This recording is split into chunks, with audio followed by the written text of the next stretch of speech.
Can you please say something about time and the eternal moment?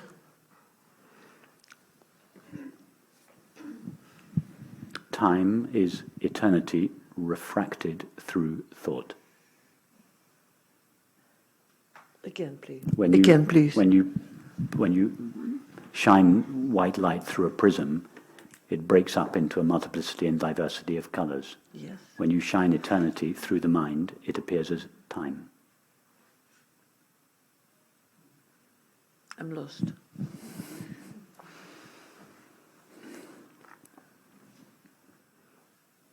What is your experience of time if you don't think about it? Oops.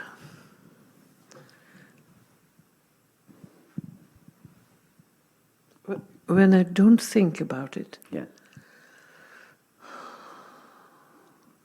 Or another way of asking the same question, what is your experience of time other than the thought of it?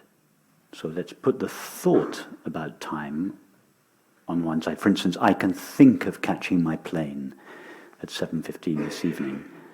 I can think about breakfast this morning.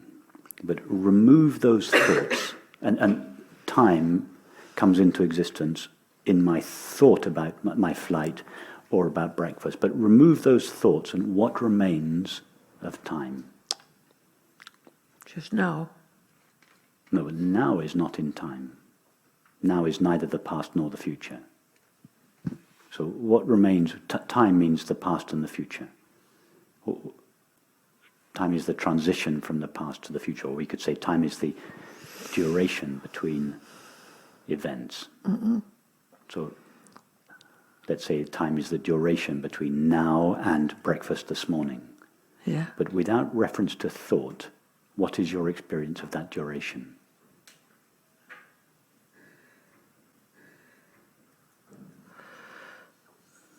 None. That's it. Oh. That's it. Apart from thought, there is no experience of time. Even with thought, there is no experience of time. There is just the concept of time, which thought superimposes on our experience and makes us feel as if time is actually experienced. It's not. Only the now is experienced. But the now is not a moment that is moving through time. Do you have an experience that the present is moving through time? No. No. If you had said yes, I would have asked you, and how fast is it moving, for instance? Do we have a sensation of the now moving along, or fast or slowly? And another question, how long does the now last? Yeah, you're right. It just, you laugh at the question, Yes, because the question is so ridiculous, because when you try to find the experience of time, it just cannot be found. It's a concept, and it's a valuable concept. We need the concept, but it's when the concept becomes a belief that it becomes problematic. There's nothing wrong with the concept of time, but the belief that time is real is problematic. Yeah, I understand. And what about space? It's is the it same, but space is consciousness filtered through perception, whereas time is consciousness filtered through thought.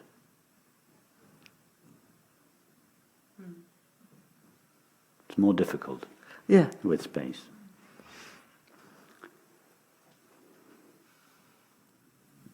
Time is what eternity looks like, filtered through the mind. Space is what infinity looks like. Time is what eternity looks like, filtered through thought, and space is what infinity looks like, filtered through perception.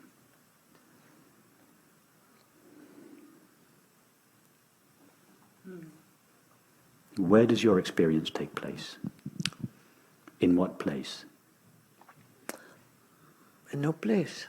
Okay, in no place. And what is the common name for the no place at which experience takes place?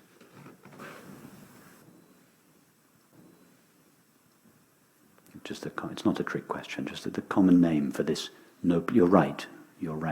Experience doesn't take place in a place, because all places are made out of experience. Yeah. But the common name for that is here.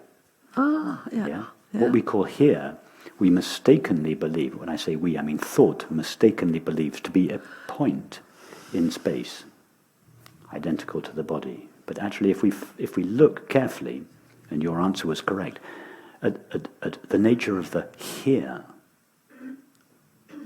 at which all experience takes place, it's not a place in space.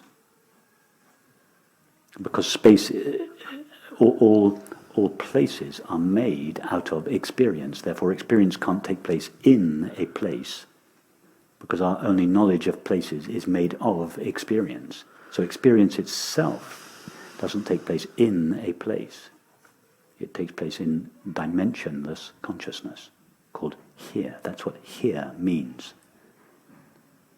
The no place of infinite consciousness. Just like now doesn't mean a moment in time. It means eternity, out of time. The now is not in time. So the here is not in space. The now is not a moment in time, and here is not a place in space. Yeah. The here and now are dimensionless consciousness, and don't try to think about that. No. It's not possible to think about something that has no dimensions.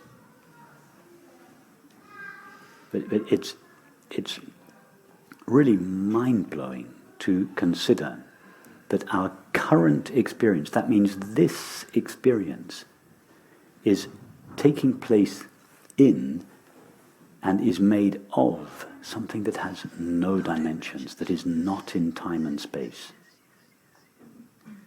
Thank you. Thank you. Thank you. That's what contemporary physicists call the non-locality of the universe.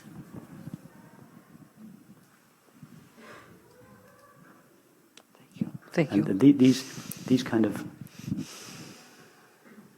concepts, they could seem to be so abstract and intellectual and conceptual, but they're not, because they are, within the limitations of language, they are descriptions of what we're actually experiencing.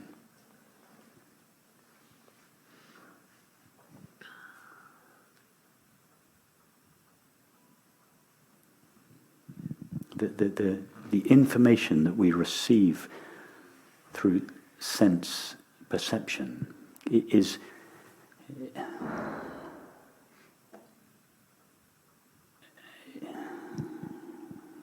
it doesn't convey the reality of experience. It's made of the reality of experience, but we have to look deeper than just the information received by sense perception in order to know reality.